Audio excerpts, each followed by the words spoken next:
Di sebuah kerajaan megah Pajajaran, hiduplah seorang raja yang dikenal dengan kebijaksanaannya, Prabu Siliwangi. Berbeda dengan raja-raja lainnya, beliau memiliki kebiasaan unik, berburu sendirian di hutan tanpa pengawalan. Suatu hari, saat berburu seperti biasa, Prabu tersesat jauh ke dalam hutan. Hatinya mulai gelisah, namun ia tak menyerah. Dalam kebingungannya, seberkas cahaya harapan muncul ketika ia melihat sosok wanita cantik jelita dari kejauhan. Dengan kerendahan hati, sang Prabu mendekati wanita itu, meminta bantuan untuk menemukan jalan pulang. Bagaimana mungkin Tuan bisa tersesat di hutan ini? Tanyanya dengan nada yang menenangkan.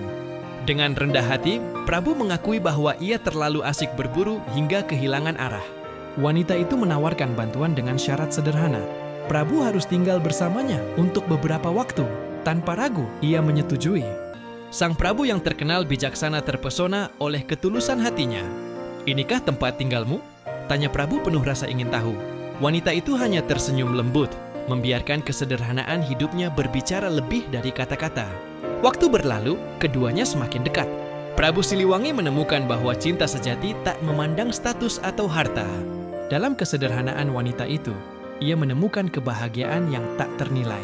Prabu Siliwangi, pemimpin kerajaan Pajajaran, jatuh cinta dan memutuskan untuk menikahinya. Hari-hari berlalu dengan penuh kebahagiaan, namun tanggung jawab sebagai raja terus memanggilnya. Suatu hari, dengan berat hati Prabu mengutarakan niatnya untuk kembali ke kerajaan. Sang istri yang bijaksana memahami kewajiban suaminya.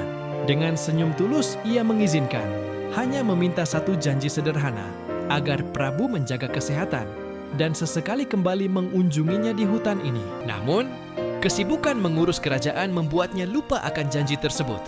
Waktu berlalu, hingga suatu malam yang sunyi, Prabu terbangun mendengar tangisan bayi di depan pintu istananya. Betapa terkejutnya ia mendapati seorang bayi mungil terbungkus kain halus. Hatinya tersentuh, teringat akan janji yang telah ia lupakan. Saat hendak menggendongnya, cahaya terang menyilaukan muncul, menampakkan sosok istrinya yang telah lama menghilang. "Bayi ini adalah anakmu. Rawatlah ia layaknya manusia," ucap sang istri sebelum menghilang bagai kabut pagi. Prabu memberi nama bayi itu Putri Kadita. Ia tumbuh menjadi gadis yang cantik jelita dengan hati seindah rembulan. Namun setiap memandang wajahnya, Prabu selalu teringat akan sosok istrinya yang hilang tanpa jejak.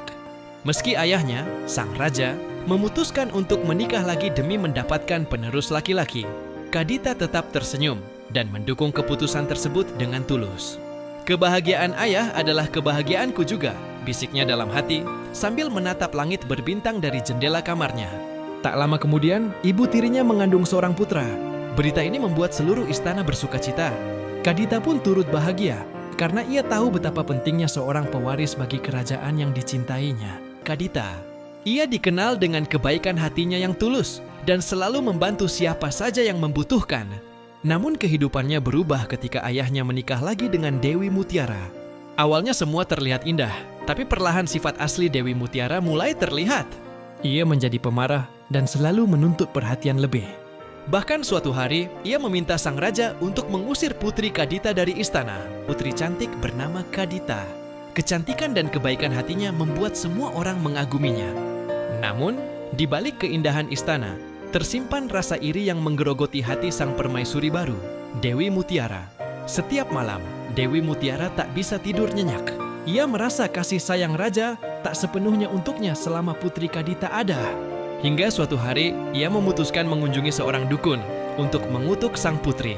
Malam itu, ketika Putri Kadita terlelap, asap hitam menyelimuti tubuhnya. Putri Kadita, seorang putri cantik yang menghadapi cobaan berat dalam hidupnya.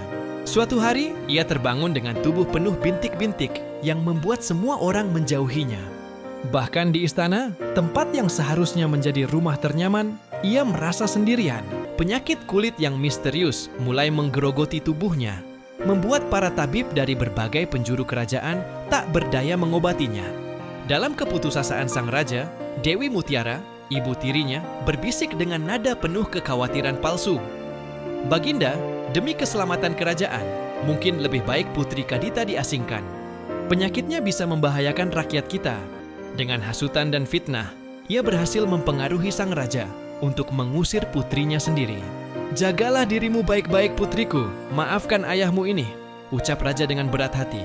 Meski hatinya terluka, Putri Kadita menerima keputusan itu dengan lapang dada. Putri Kadita meninggalkan istana karena fitnah yang tak berdasar.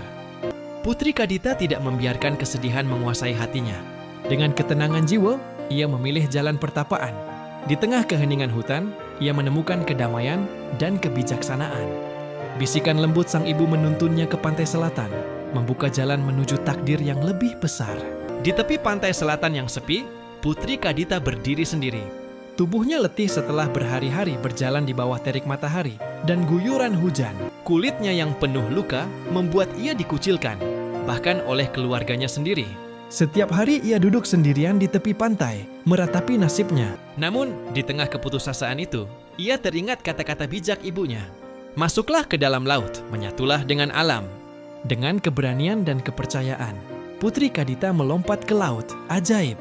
Penyakitnya lenyap, dan ia berubah menjadi sosok yang lebih cantik dari sebelumnya.